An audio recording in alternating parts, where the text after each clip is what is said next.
Jihad Watch, a weekly view through the looking-glass lunacy that is Islamic fundamentalism. Robert Spencer is an author and the man behind the website Jihad Watch. He joins us now from, well, a hidden location. How are you, my friend? Just great, Michael. How are you? I'm very well. A little bit peckish, a bit hungry. So I'll increase that by both of us now watching a commercial from Saudi Arabia, in Arabic, I think, for Subway. Let's have a look.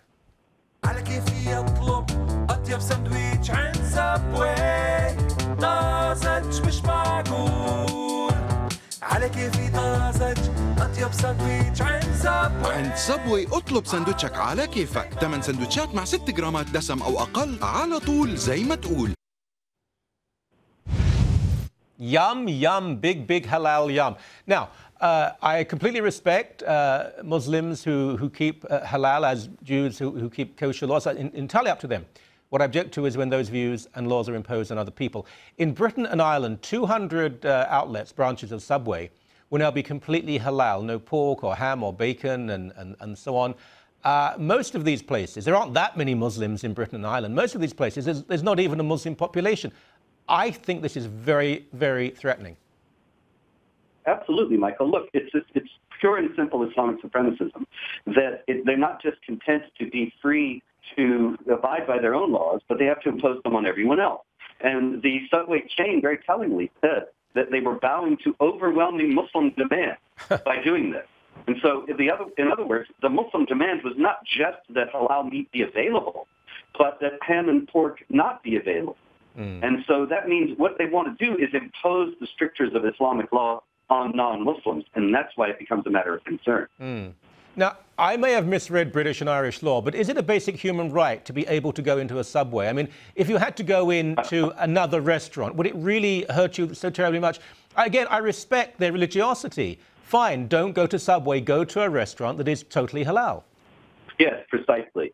But that's not the plan. The plan is not to just get halal food somewhere. The plan is to make sure that non-Muslims abide by Islamic rules and that ultimately Britain submits entirely to Islamic law, which, of course, judging by the Subway chain, might not be all that long from now. But, of course, this won't affect you because you can't go to a Subway in Britain because you're not allowed into the United Kingdom, are you?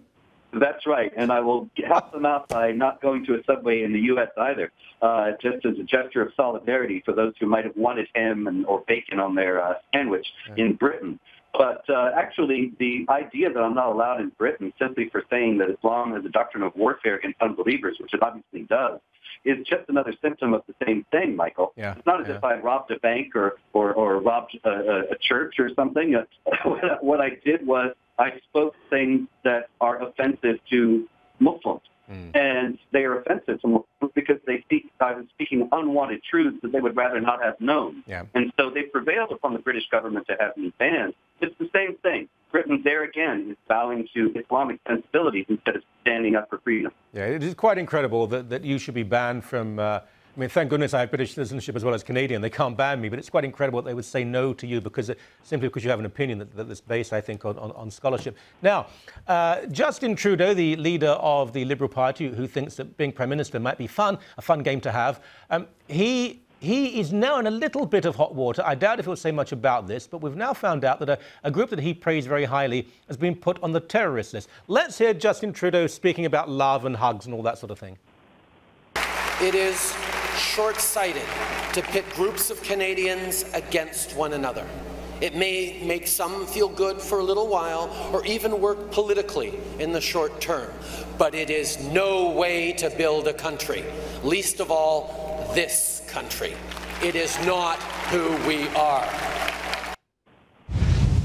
Or indeed to blow that country up. One of these sponsoring organisations, FAN Canada, there were police raids, they've been put on the terrorist list, they're in big trouble. Are you surprised, Mr. Spencer? No, I'm not in the least surprised. For one thing, we know that many Islamic charities in the United States have been shut down for doing the same thing that Irfan is accused of doing in Canada, and that is of funneling money to the jihad terror group Hamas.